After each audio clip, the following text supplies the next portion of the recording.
right, yo, y'all check out my Michigan rappers King Sound and G Mac Cash. Just dropped a new hip hop single. The Butchers is out on all digital platforms. Make sure you tune in and check them out. The Butchers by King Sound and G Mac Cash. Links in the description. Make sure you check it out. YouTube Music, Spotify, Apple, regular YouTube. So make sure you go support these brothers, man. And peace. All right, man. Let's talk about Dan Campbell says that the Lions are not going to live off reputation. They're going to live off of work, and that they're hitting the reset button. So they worked hard to get to where they are at this point, and and they worked hard to get to this point. They worked hard to get there, and they got to continue to work to get there. He said that's the message that he gave them Tuesday night. So he right. Every year is a new year. You can't live off reputation. Every year, Peyton, Tom, whoever it was, they hit the reset button. You got to prove yourself again. NFL, it ain't one on paper. Excuse me. And I always say, but every year you got to hit that reset button, man. And that's why you see guys fall off. Win on paper every year. You see guys fall off. You see guys get better. You see guys get worse. You see guys stay the same. So, evidently, he's right. Having that target, excuse me, having that target on your back is a different beast. It's a different animal. I mean, they had a target on their back last year because they was the favorite to win the NFC North. So, but yeah, they got to hit the reset button. This is a new place for the Lions, coming in with expectations. And even, a lot of Lions fans won't admit this, especially them fake-ass content creators, most of them. They cautiously optimistic. And I remember Jared Goff speaking about why the fans and media just don't enjoy them being a good team. I mean, if you had, hundreds of years of losing, damn near, I'm exaggerating. One good year ain't gonna cover up 100 years. One Super Bowl, damn near will. But everybody is cautiously optimistic with the line. I remember 2 seasons ago we played Carolina, and everybody like, oh, we're gonna go down there and run through Carolina. And I said, man, y'all, and it's still the Lions. You know what I'm saying? And they got ran through. They got literally ran through. So everybody poking their chests out like peacocks, and you got a lot of these fans who never bought Lion merch, who said the Lions were sorry, wasn't there with us when we was 0-16, wasn't there when Mike McMahon was the quarterback, don't even remember Jermaine Crowell, Luther Ellis, Robert Porsche, Brett Perriman coming over, don't remember Herman Moore, don't remember none of that, don't remember none of the hard times. That's why when I listen to some of these fans, especially, and I get a chance to listen to some of these content creators, they really ain't from the mud. We had to remember the 90s Pistons where they said, well, the Teal Pistons were so bad. They were actually fucking entertaining to watch. I think Jerry Stackhouse came at the end of that Teal era, but Grant, Lindsey, Theo, it was a good era. I still go down to the games all the time at Auburn Hills. You know what I'm saying? I mean, even, when the Lions weren't, so, the year Barry retired, after Barry retired, they made the playoffs. We picked up James Stewart.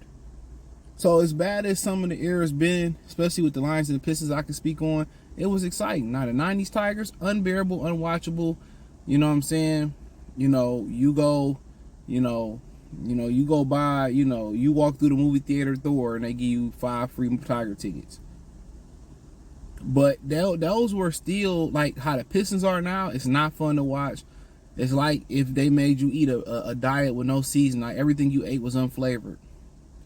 That's what like watching the Pistons are now. And football is a little bit different. It's never, even the Lions was 0-16, the intrigue was what they gonna win a game. But football only comes once a week. Your team only play once a week. Pistons can play 3, 4, 5 times a week. So you get a chance to see them again and again and again. So when you only get a chance to see a team once a week and then they have a bye week or something like that, it's more meaningful.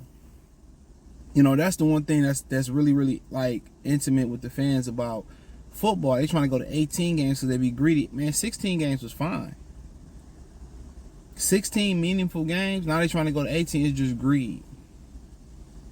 It's pure greed. That's what makes football so good. Is not that many games, but the little taste you get at the end of the week or whatever they want to do. They just got way too greedy. Football should be played on Sundays and Monday nights. That's it. Saturday for college, Friday for college, possibly Thursday for college. That's fine. You know, they want to oversaturate a good thing, but nonetheless, so it's a more intimate thing. I get to go down there one time a week and enjoy it. Or if they're on the road, I go to the bar, get hot wings, stay at home. You know, so yeah, you can't take it for granted, man, at all. Y'all can't sit here and poke y'all chests out like, oh, we're the Lions and we're finally, man, y'all ain't got to lie to me. We all cautiously optimistic. You know what I'm saying? We all are. So does it mean we gonna make it back to the playoff? Absolutely not. Do we mean we gonna win the division? Absolutely not. Anything can happen. That's the beauty of football. High injury. You know, NFL acronym, not for long, so you don't know who gonna be good, who not gonna be good, who gonna fall off, who gonna retire. Shout out to Michael Gallup. He retired, tore his knee, got paid before he tore his knee up in Dallas. I think he signed with the Raiders, retired. Like, I can't do this shit no more. He may end up physically feeling better, taking some time off, and probably coming back. That'll be my guess if he feels better. But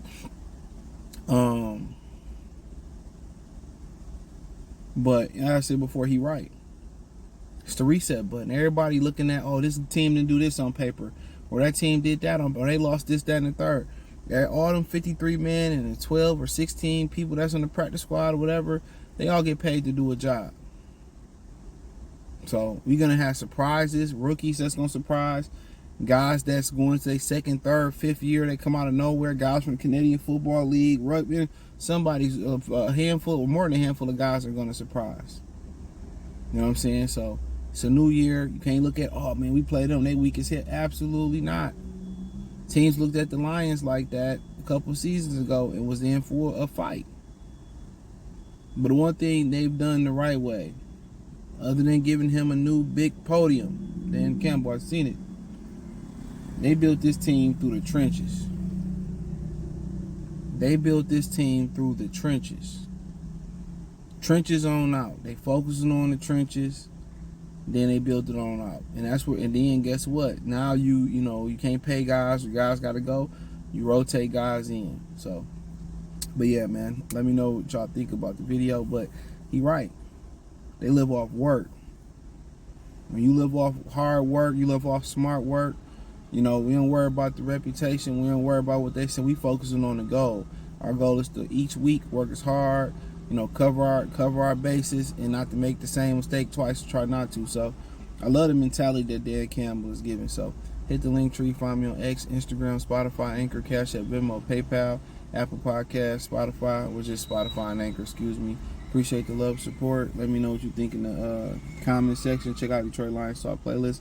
But I love the message from Dan Campbell. We live off work. We kill what we eat. We not going to eat what we don't kill. Peace.